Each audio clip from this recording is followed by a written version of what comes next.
அனைவருக்கும் வணக்கம். தெய்வீக பலன்கள் சேனல் சார்பாக தங்களை அன்புடன் வரவேற்கிறோம். இன்று நம் காணொளியில் காண விரும்புவது ஆயுத பூஜை என்று கட்டாயம் செய்ய வேண்டியவை என்ன என்பதை பற்றி இந்த காணொளியில் பார்க்கலாம். வாருங்கள் காணொளிக்கு செல்லலாம். மறக்காமல் ஒரு சப்ஸ்கிரைப் செய்யவும். அதாவது செய்யும் தொழில் தெய்வம் என்பார்கள். அந்த தொழிலை வணங்க வேண்டிய தினம்தான் ஆயுத பூஜை. பூஜை அறையில் புத்தகங்கள் பேனாக்கள் வைத்து பொட்டு வைத்து அலங்கரிக்கவும், மேலும் வீட்டு உபயோக கற்களான அரிவாள் மனை சுத்தி அரிவாள் போன்றவற்றிலும் பொட்டு வைத்து அலங்கரிக்கவும், தொழில் செய்பவர்கள் உங்கள் தொழிலுக்குரிய இயந்திரங்களுக்கு பொட்டு வைத்து அலங்கரிப்பதே மாபெரும் புண்ணியமாக கருதப்படுகிறது. இந்த நாட்கள் இதனை கட்டாயம் செய்ய வேண்டும். நவராத்திரியின் கடைசி நாளான இன்று ஆயுத பூஜையாகும்.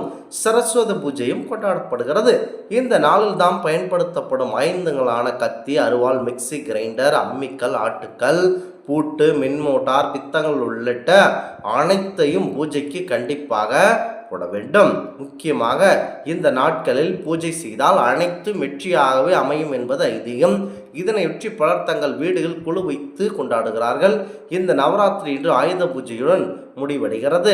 நவராத்திரியின் முதல் 3 நாட்கள் துர்க்கை அம்மனையும், அடுத்த 3 நாட்கள் லட்சுமி தேவியையும், கடைசி 3 நாட்கள் சரஸ்வதி தேவியும் வழிபடுகிறோம்.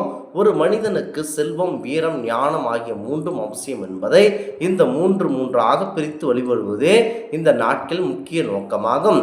அரக்கன் மகிஷாசுரனை அழிக்க அனைத்து தெய்வங்களிடமிருந்து அன்னை பெற்ற ஆயுதங்களுக்கு பூஜை செய்ததாக ஐதீகம். இதனால் தான் இன்று அனைத்து ஆயுதங்களுக்கும் பூஜை செய்தால் நமக்கு அனைத்தும் இந்த ஆண்டு முழுவதும் வெற்றி கிடைக்கும் என்பது ஐதீகம். இதனால் நாம் பயன்படுத்தப்படும் ஆயுதங்களுக்கு பூஜை போடும் வழக்கம் வந்தது.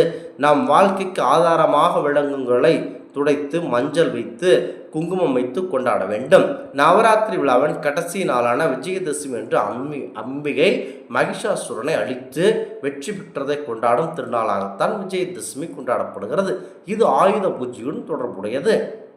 ஆயுத பூஜை, சரஸ்வதி பூஜை நாளில் என்னென்ன செய்யலாம் என்பதை கண்டிப்பாக தெரிந்து வைத்துக் கொள்ளுங்கள்.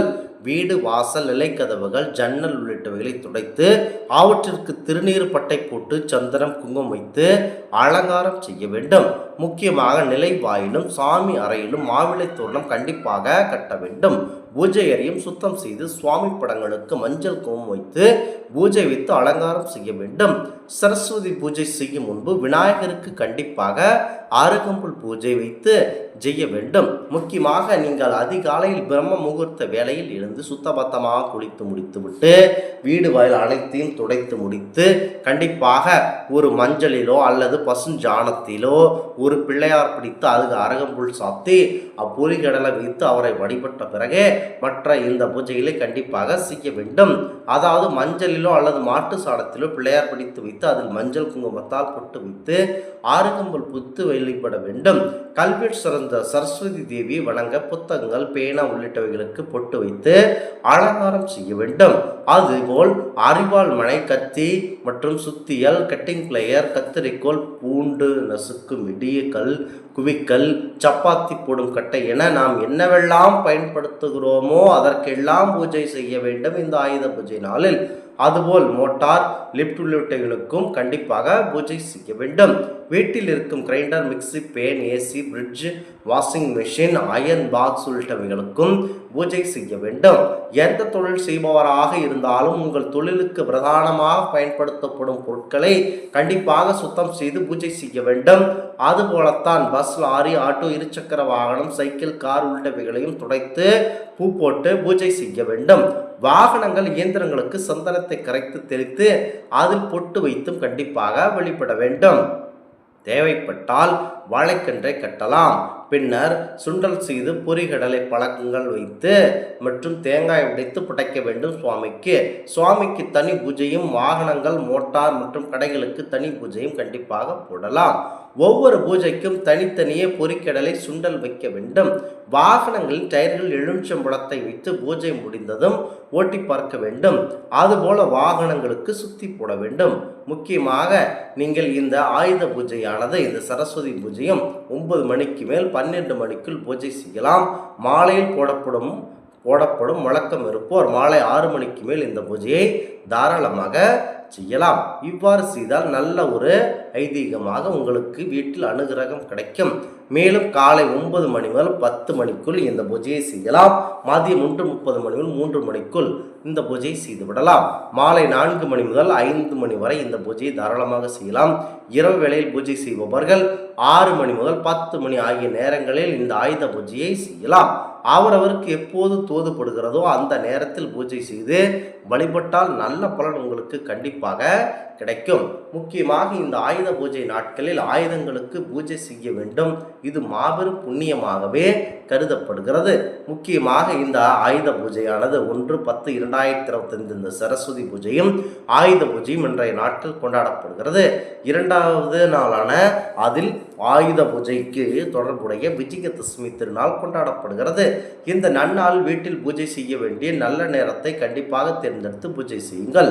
ஆயுத பூஜை வந்தாலே வீட்டில் இருக்கும் பெண்கள் முதலில் செய்யக்கூடியவை வீட்டை சுத்தம் செய்வதும் வீட்டு மூளை முடுக்குகளில் இருக்கும் ஒட்டடைகளை கட்டாயம் சுத்தம் செய்து விடுங்கள். இதனை முக்கியமாக கவனத்தில் எடுத்துக்கொள்ள வேண்டும்.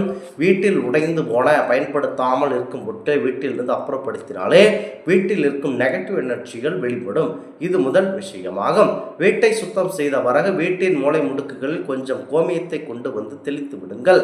அதன் பிறகு சின்ன பிளாஸ்டிக் கப்புகளில் நிறைய கல் உப்பு போட்டு வீட்டில் மூளை முடுக்குகள் வைத்து இன்று இரவே கல் உப்பை வீட்டின் 4 மூலையில் வைத்து விட்டு மறுநாள் அதாவது விஜயதசமி நாட்களிலும் இவ்வாறு கொண்டாடலாம். இந்த நாள் நீ செய்துவிட்டு ஆயுத பூஜை வழிபாட்டை மேற்கொள்வது அதிக சிறப்பு வாய்ந்த பலனை தரும்.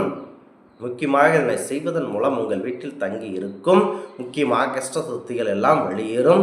கெட்ட சக்தியால் உங்களுக்கு கெடுதல் வராது.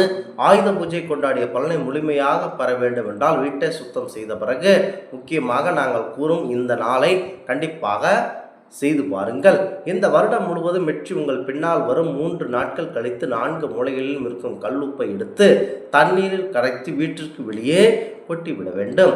முக்கியமாக இந்த சரஸ்வதி பூஜையை நீங்கள் மாபெரும் பூஜையாக கொண்டாட வேண்டும்.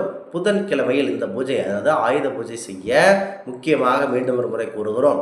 இந்த ஆயுத பூஜை காலையில் செய்பவராக இருந்தால் 9 மணி முதல் 10 மணி வரை செய்து விடுங்கள். அடுத்ததாக 10:20 மணி வரை நல்ல நேரம் இருக்கிறது. அதை தவற விட்டு விடாதீர்கள். காலை 10:40 மணி முதல் 11:50 மணி வரை ஆயுத பூஜை வழிபாட்டை வீட்டில் மேற்கொள்ளலாம். கடைபிடித்திருப்பவர்கள் அலுவலகத்தில் கூட இந்த நேரத்தில் பூஜை போட்டால் நல்ல பலன் உங்களுக்கு கிடைக்கும். சில பேர் மாலை நேரத்தில் தான் நான் ஆயுத பூஜை போடுவேன் என சில பேர் கூறுகிறார்கள். மாலை 4:30 மணியிலிருந்து 5 மணி வரை நல்ல நேரம் இருக்கிறது. அதை தவற விட்டு விடாதீர்கள்.